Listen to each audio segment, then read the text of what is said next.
Bien, pues vamos a hablar sobre megadiversidad, ¿no? Am, las áreas más biodiversas del mundo se encuentran en las regiones tropicales y subtropicales de la Tierra. Aquí podemos ver en este mapa que estas se encuentran entre el trópico de Cáncer y el trópico de Capricornio, al norte y al sur del Ecuador.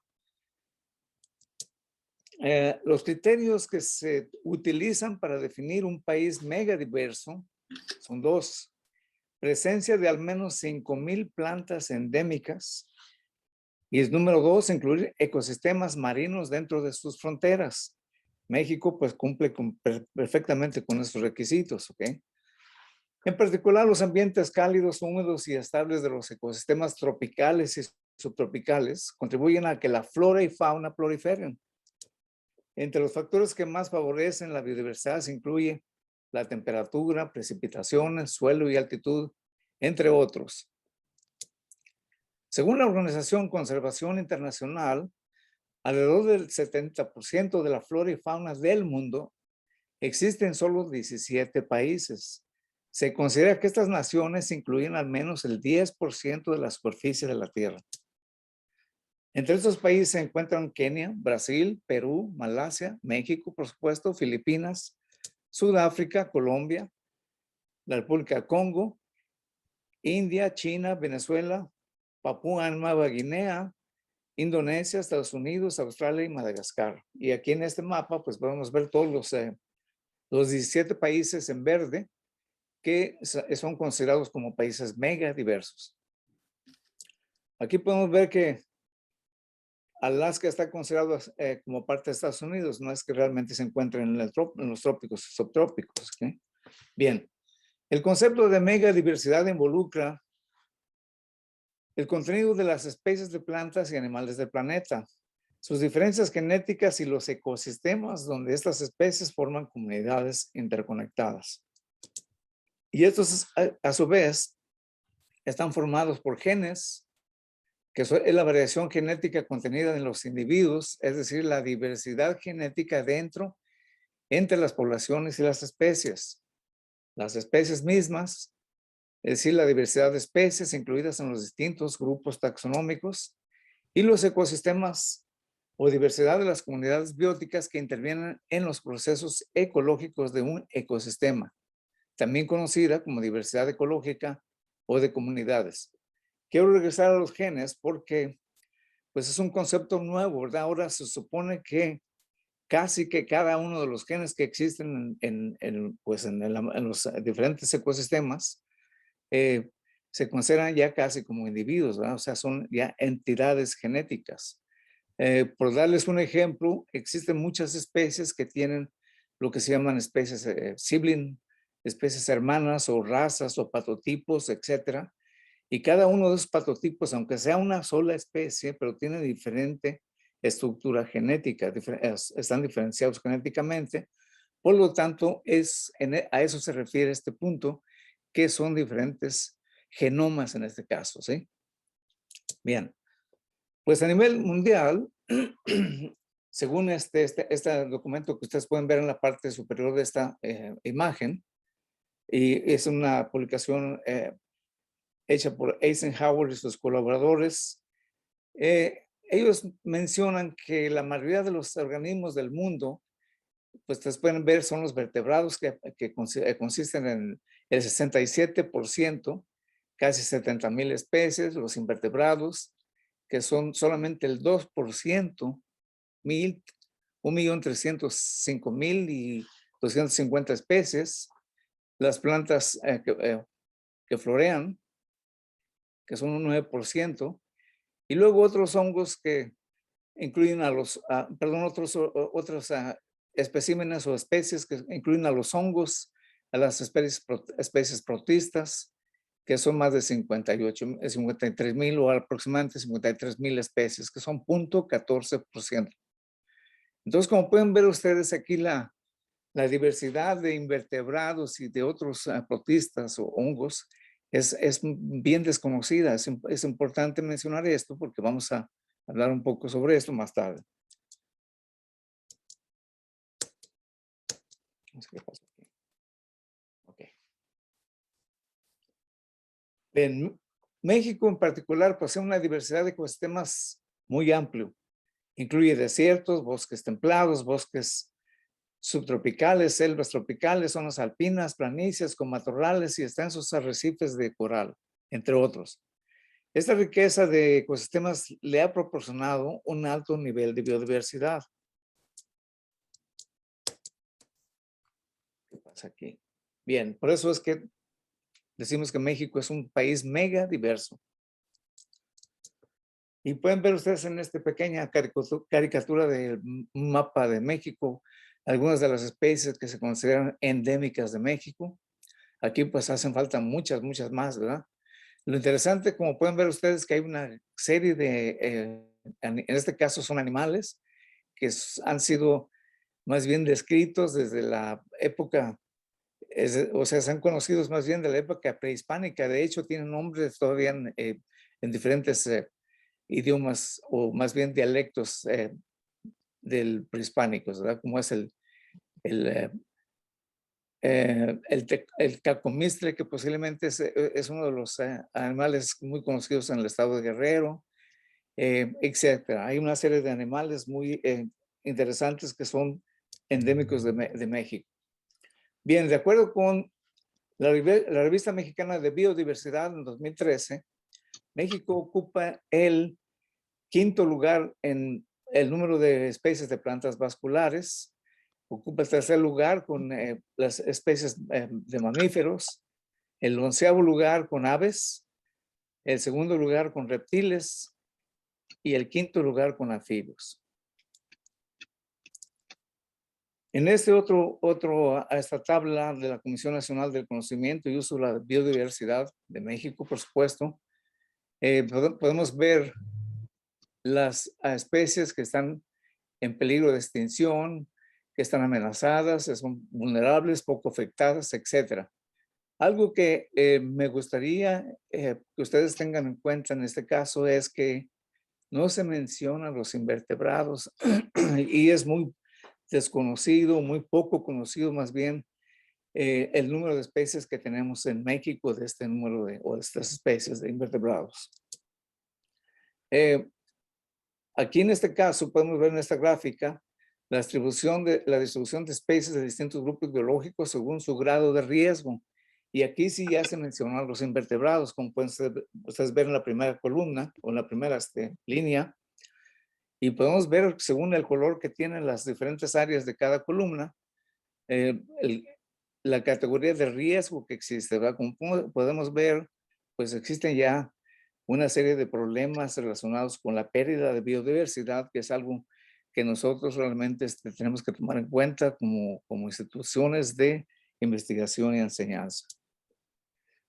Se estima que para el año 2030 existirán 20 ciudades con más de 1 millón de habitantes y se prevé que para el año 2050 la población mexicana crecerá en un 20.6%. Esto implicará una mayor presión sobre los recursos naturales y comprometerá drásticamente el bienestar de la población.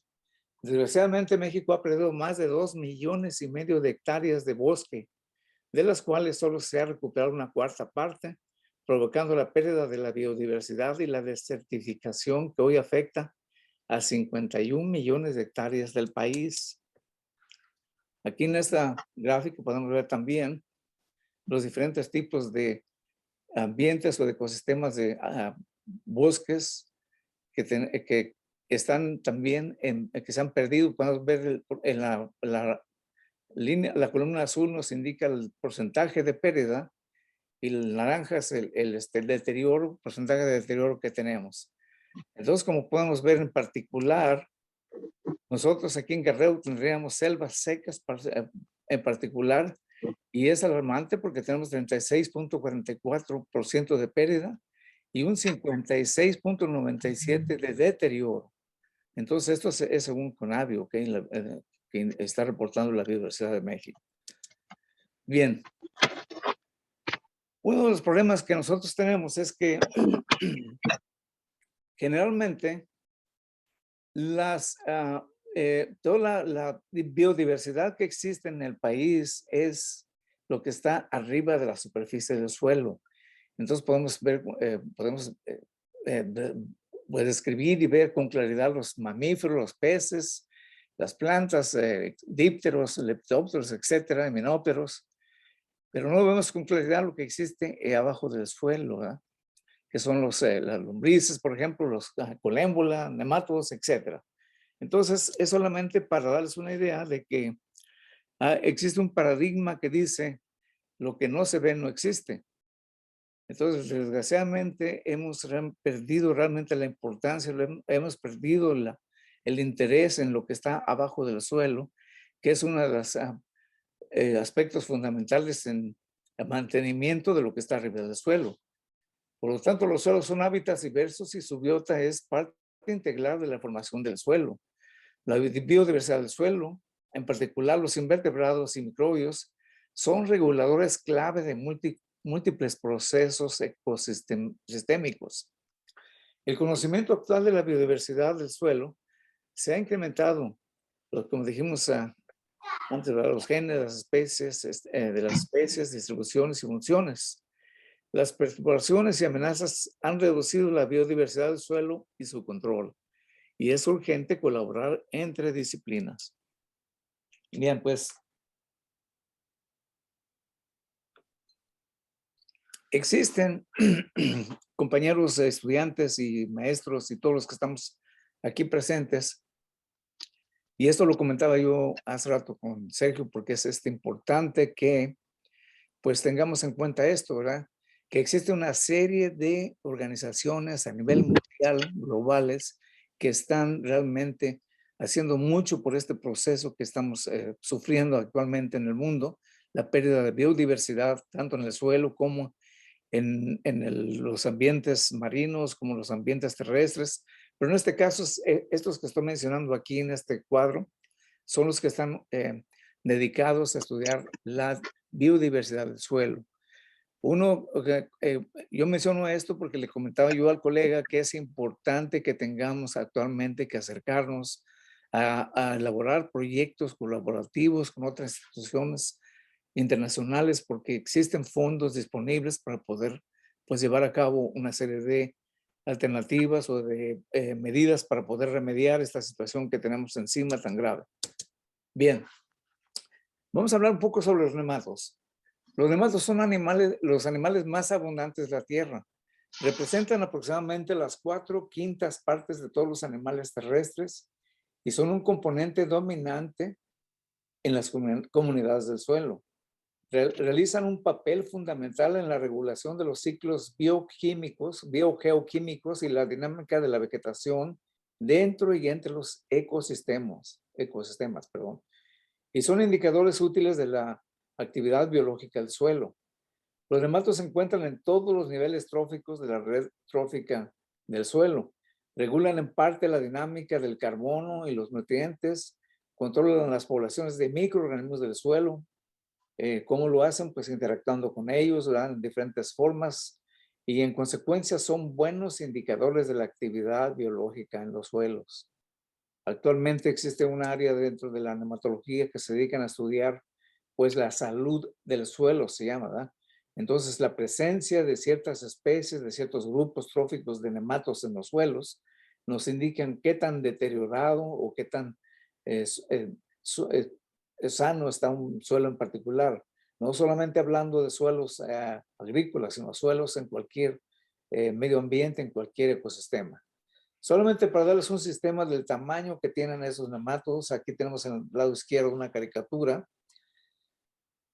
en la cual pueden ver en el centro una línea que representa 5 micras, ¿ok? 5 micras, que son 5 milésimas partes de un milímetro. Y podemos ver el tamaño, por ejemplo, de un protozoario, de una amiba, bacterias, partículas de arcilla. Y esto que ven aquí ustedes es la pared celular de una célula vegetal. Ven ustedes aquí una hifa de un hongo, el núcleo, ¿verdad? Los tractomicetes, que son hongos primitivos. Y aquí, pues, esto que ven aquí es la cabeza, la parte anterior de un nematodo.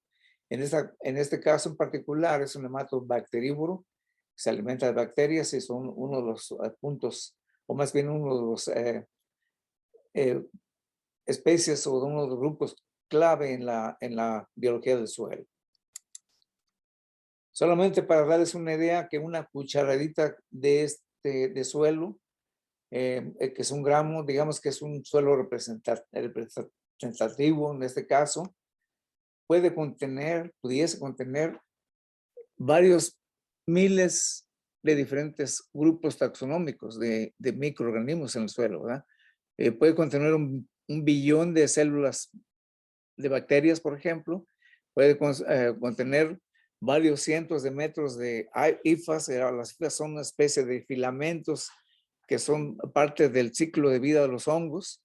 Entonces, como pueden ver ustedes, existe una diversidad tremenda de microorganismos en el suelo. Entonces, ¿por qué son tan importantes? Como vuelvo a mencionar, esta gráfica o esta figura aquí nos indica nos da una idea de lo que es la cadena alimenticia del suelo simplificada. Y aquí tenemos como en el primer nivel trófico, los productores primarios, que son las plantas principalmente. Tenemos la materia orgánica. La materia orgánica es la fuente de alimento para el segundo nivel trófico, que serían las bacterias y los hongos. Son los que van a descomponer toda esta materia orgánica.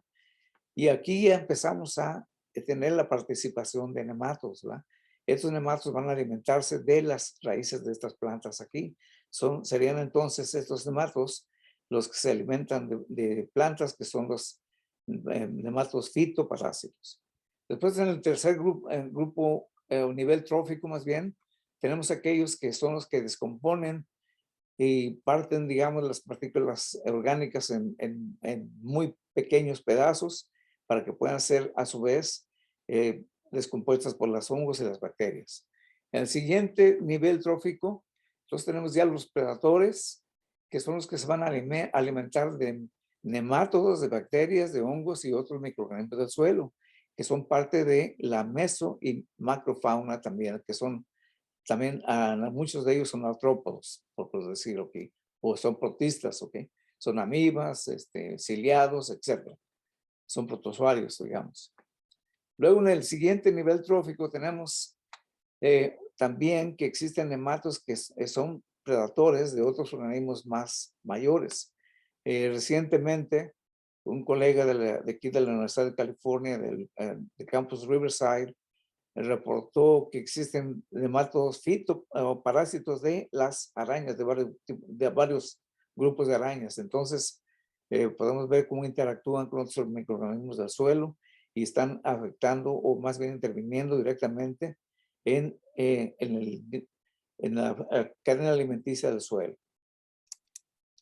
Bien. Entonces dijimos que los nematodos y otros invertebrados contribuyen sustancialmente al ciclo del carbono. Solamente para darles una idea, la biomasa mundial de nematodos del suelo es igual al 82% de la biomasa humana total en la Tierra. O sea, vuelvo a mencionar que son los organismos más numerosos de la Tierra.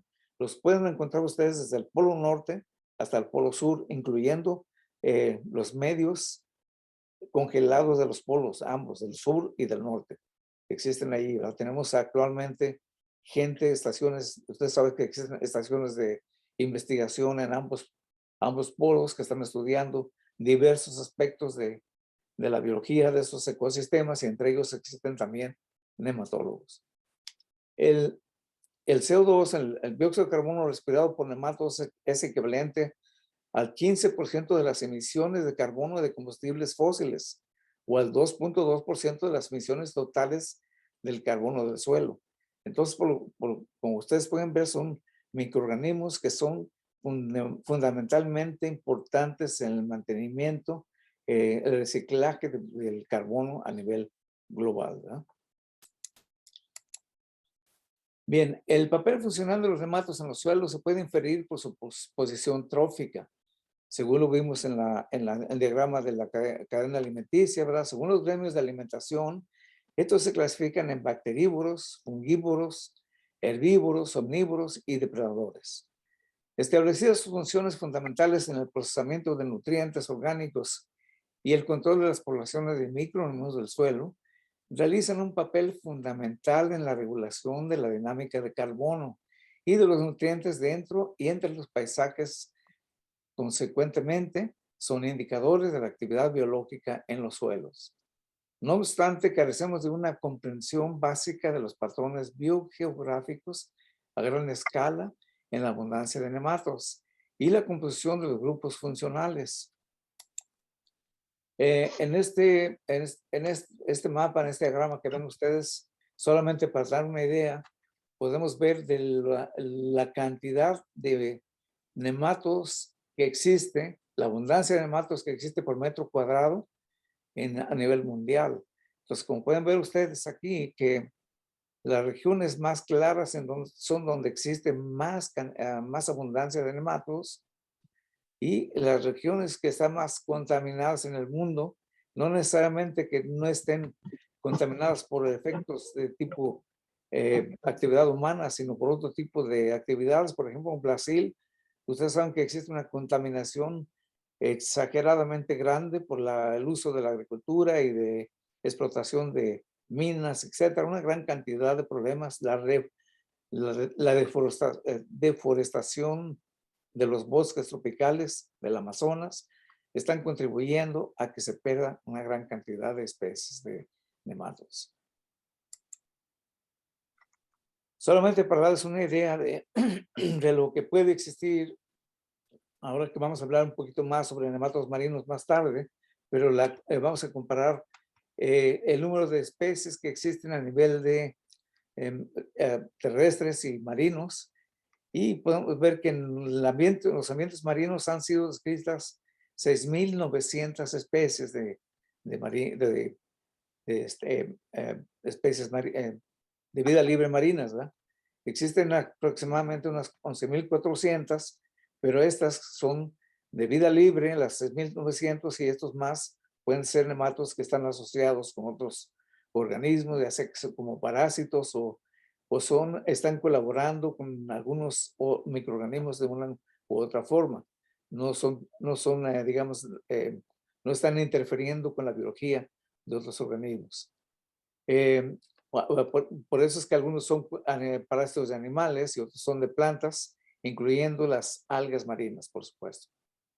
Ok, y en el caso de los terrestres, pues tenemos 4.000 parásitos de animales y unos 4.100 de plantas. ¿Okay? Es lo que realmente se tiene es lo que se tenía hasta el año 2001, 2012, de acuerdo con estos autores que vemos aquí en estas publicaciones.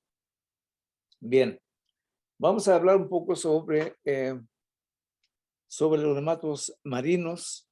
Esto ya les di más o menos una idea de cuál es la situación con los nematos del suelo. Como les decía yo, es muy difícil que en una hora podamos profundizar en algunos aspectos, en particular de los nematos del suelo, porque existe una diversidad y una gran cantidad de aspectos que pudiésemos estudiar, pero ahora me gustaría profundizar un poco sobre los nematos marinos. Los nematos marinos también son esenciales en la ecología de los sedimentos marinos, definitivamente. Ocupan una posición fundamental en la base de la cadena alimenticia, creando condiciones favorables para el desarrollo de organismos marinos superiores.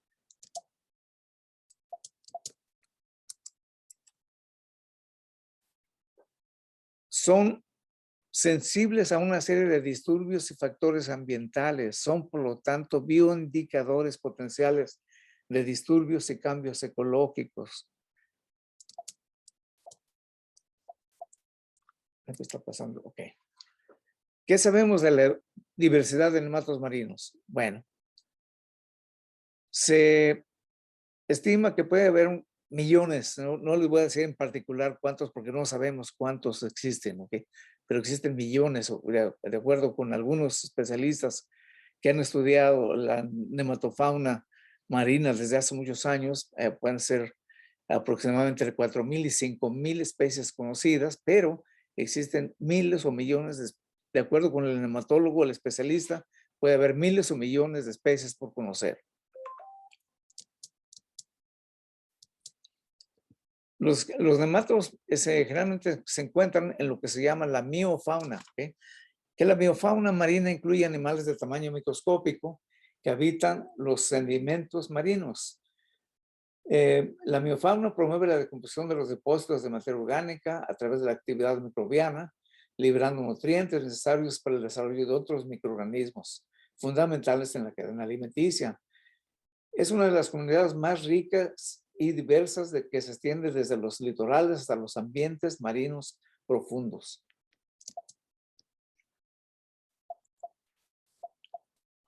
Algo está pasando con esta. Ok.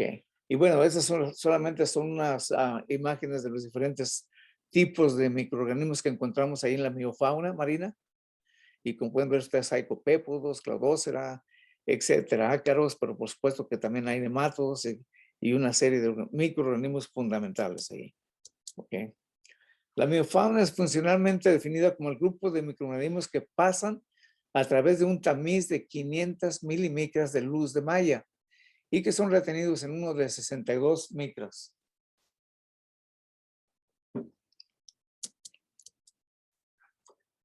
Ocupan entre el 50 al 75% de la densidad total de la biofauna marina. Entonces son realmente abundantes en la biofauna, ¿verdad? Bueno, ¿por qué estamos estudiando? Yo en particular he trabajado bastante con la zona intermareal, que ustedes saben que la zona intermareal es la zona definida entre la marea baja y la marea alta, esa región que queda libre en las playas, es lo que se refiere como a la zona intermareal. ¿Y por qué estudiamos o trabajamos con esa zona? Porque la zona intermareal contiene la mayor diversidad y productividad en el océano. Es decir, todo el oleaje, todas las corrientes marinas que salen hasta las playas, hasta las costas, hasta los litorales, acarrean una gran diversidad de marinos desde las zonas profundas y los depositan en esta zona intermareal. Aunque más tarde vuelvan nuevamente a reintegrarse a sus medios ambientes naturales, pero ahí quedan muchos ejemplares o mucha densidad de esos organismos que pueden ser utilizados para tener una idea de la diversidad que existe en estas regiones. Entonces, uno de los problemas que tenemos y que más tarde vamos a platicar, a discutir es pues esta contaminación que ustedes ven aquí, que está afectando drásticamente pues las poblaciones, la densidad, la especiación, la biodiversidad de microorganismos, no solamente de nematos en estas zonas de la zona intermareal. Bien, ¿cuáles son las limitaciones para estudiar los nematos marinos?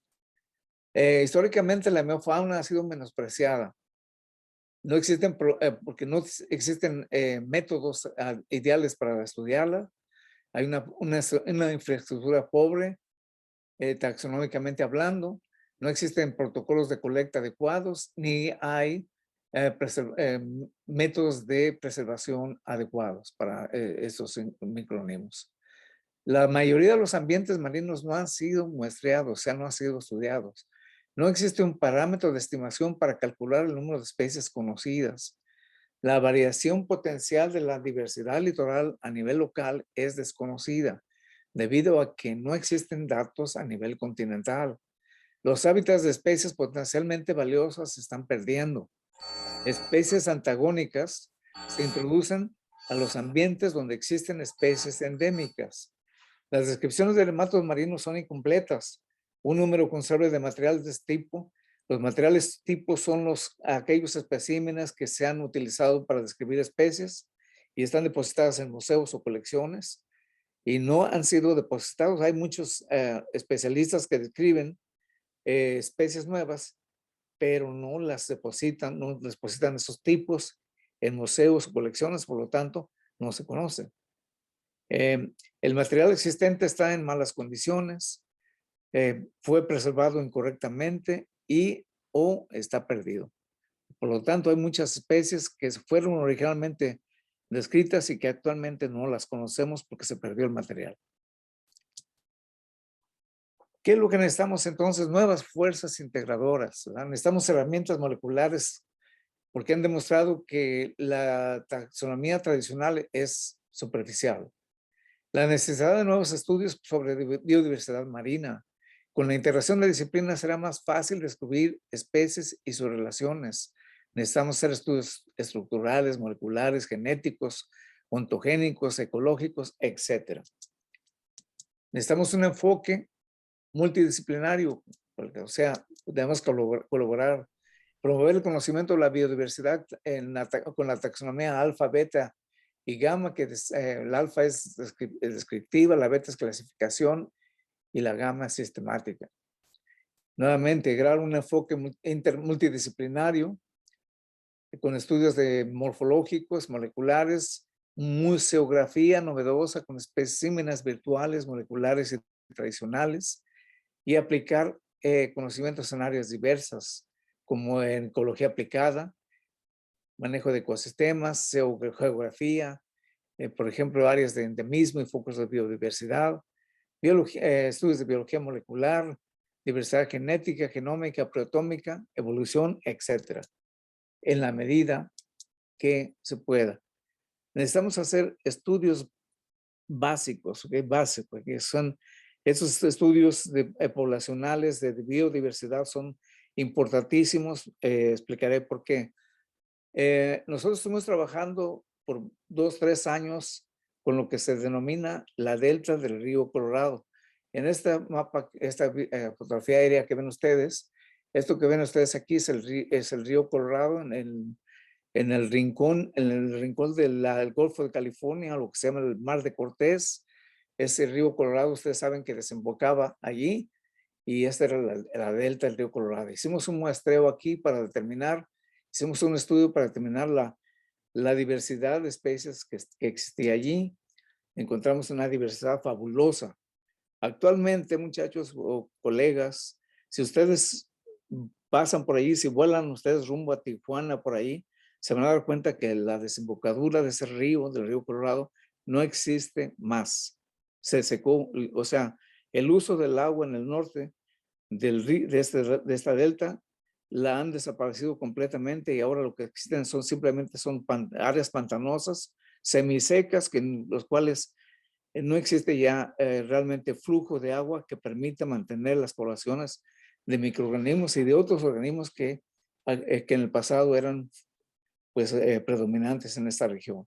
Entonces, ¿cómo nosotros podemos predecir, cómo podemos nosotros reclamar, por ejemplo, cuando existen catástrofes de tipo ecológico? ¿Cómo podemos reclamar que se perdió tanto de espécimen, o sea, de biodiversidad, si no tenemos estudios base para poder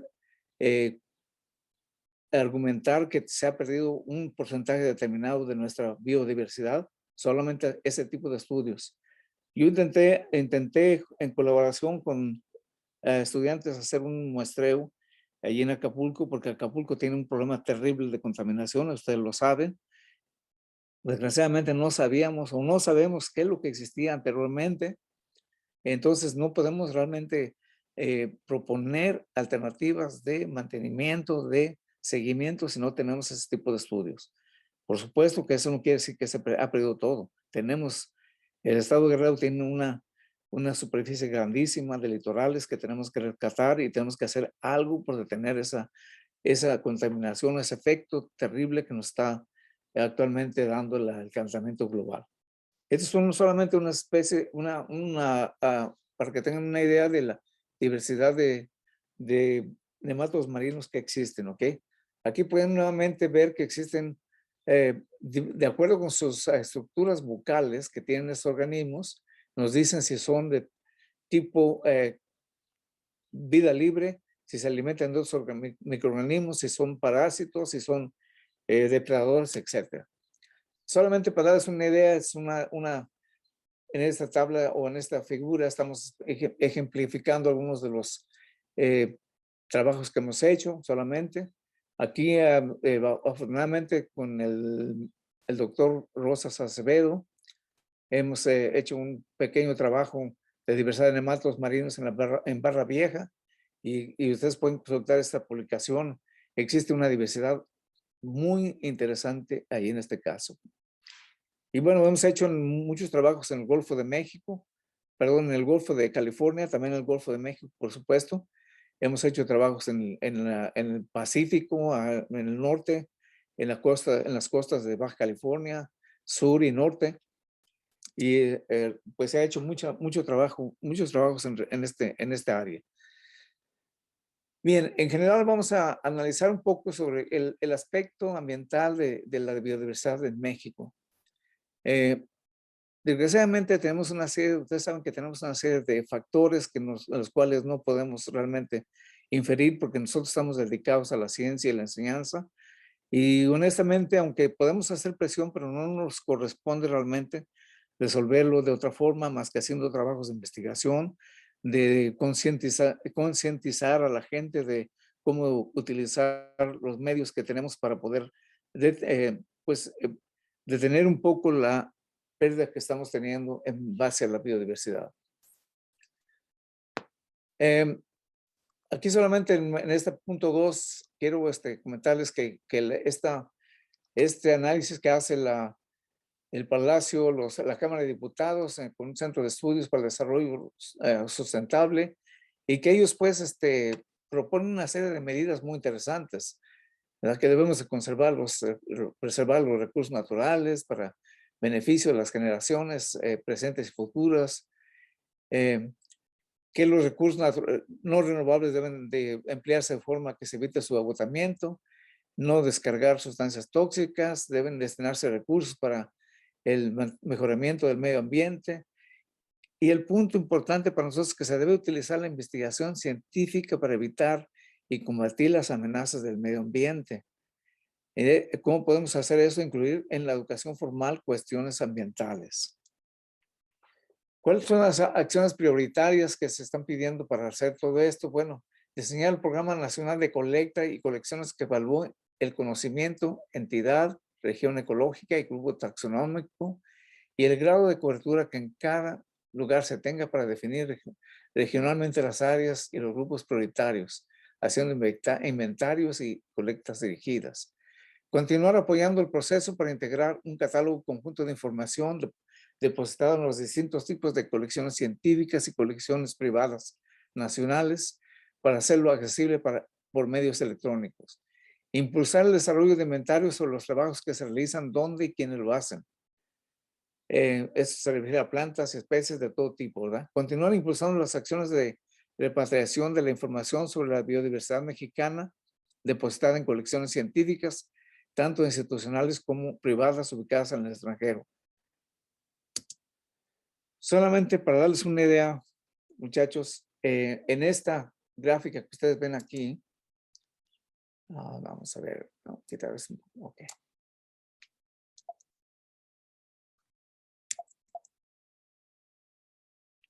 ¿Cómo puedo regresarla? Regresar la slide aquí no me obedece.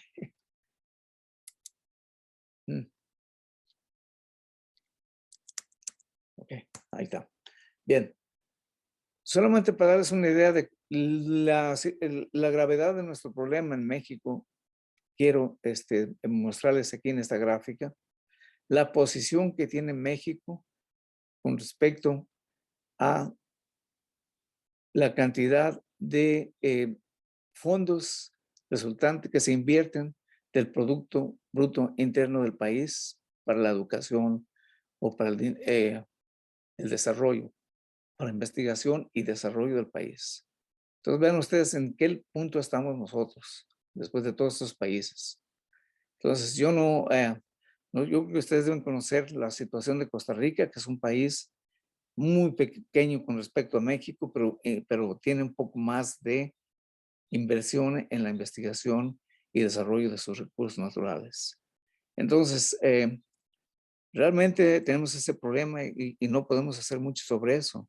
Entonces, por eso yo decía desde el inicio que debemos de tratar de colaborar con otros países que están haciendo, más bien con estas organizaciones internacionales para que podamos buscar y tratar de acarrear recursos para resolver en parte nuestro problema. Al menos ubicarnos a nivel internacional para que nos conozcan. Realmente, si ustedes ven muchos muestreos o muchos estudios a nivel mundial, no aparece México, a pesar de que México es uno de los 17 países megadiversos. No estamos ahí incluidos, ¿ok? Entonces, porque no ponemos realmente mucha atención a nuestro problema o a la super oportunidad que tenemos de ser megadiversos.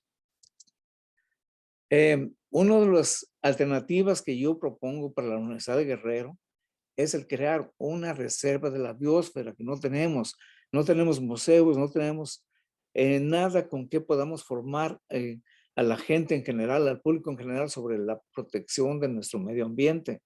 No es la obligación de nosotros solamente la de proteger nuestro medio ambiente con investigación y enseñanza. También es la de nuestra gente en general. Cada uno de nosotros como individuos participantes de la vida de este mundo, tenemos que participar pero ¿cómo podemos hacerlo? Nosotros como instituciones educacionales debemos de formar a la gente, producir información para poder formar a la gente. Yo sé que es muy difícil que digamos que vamos a hacer estudios moleculares, todo lo que yo comentaba anteriormente, es muy difícil de lograrlo si no tenemos los medios necesarios para ello. Pero sí podemos colaborar a nuestro nivel. Uno de los aspectos interesantes que tiene Costa Rica es que ellos hacen mucho eh, ecoturismo. Por eso es que están arriba, porque ellos jalan recursos con el ecoturismo y eso es lo que se podía hacer en Guerrero con una inmensidad de selva baja caducifolia que tenemos nosotros allí, que pudiésemos utilizarla. Yo platiqué con la doctora Marta, Sergio, si tú me corriges, ¿cómo se apellida la doctora Marta? De Marta López Araiza. López Araiza, que ella tiene también el interés de que podamos crear una reserva de la biosfera en Guerrero, porque eso nos permitiría hacer una gran cantidad de actividades educacionales a todo nivel con la gente del público y además hacer investigación, por supuesto, y mejorar nuestra situación que tenemos, bueno, debido a que estamos atrasados, realmente muy atrasados en ese aspecto de la biodiversidad. Es solamente darles un pequeño ejemplo de lo que existe en el estado de Morelos. En el estado de Morelos tienen esta reserva de la biosfera que se llama Sierra de Huautla, y ellos tienen un pequeño zoológico, tienen un herbario, tienen un área turística, ofrecen pláticas a los niños cada fin de semana, y eso a nivel de universidad en México podemos hacerlo y crear, si no creamos fondos necesarios para hacer investigación, al menos estamos educando a nuestra gente, que es lo que yo me gustaría que pudiésemos hacer, ¿verdad? Solamente les menciono que yo tengo muchos años que estoy trabajando con biología marina desde 1996. Entonces estaba yo jovencito, como pueden ver aquí. Eh, pero no es cierto. Este jovencito que ven aquí es mi hijo, que yo lo he tratado de meter en la nematología marina. Eh, pero bueno, es algo que también podemos hacer para educar a nuestra gente nueva que se interese por la protección de nuestro medio ambiente, porque si nosotros no hacemos lo posible, después del año 2030, no sé qué pasará, pero espero que seamos optimistas y podamos lograr avances. Y les doy las gracias por su atención. Espero que hayan aprendido un poquito sobre la biodiversidad de México, algo sobre nematodos del suelo y algo sobre nematodos marinos.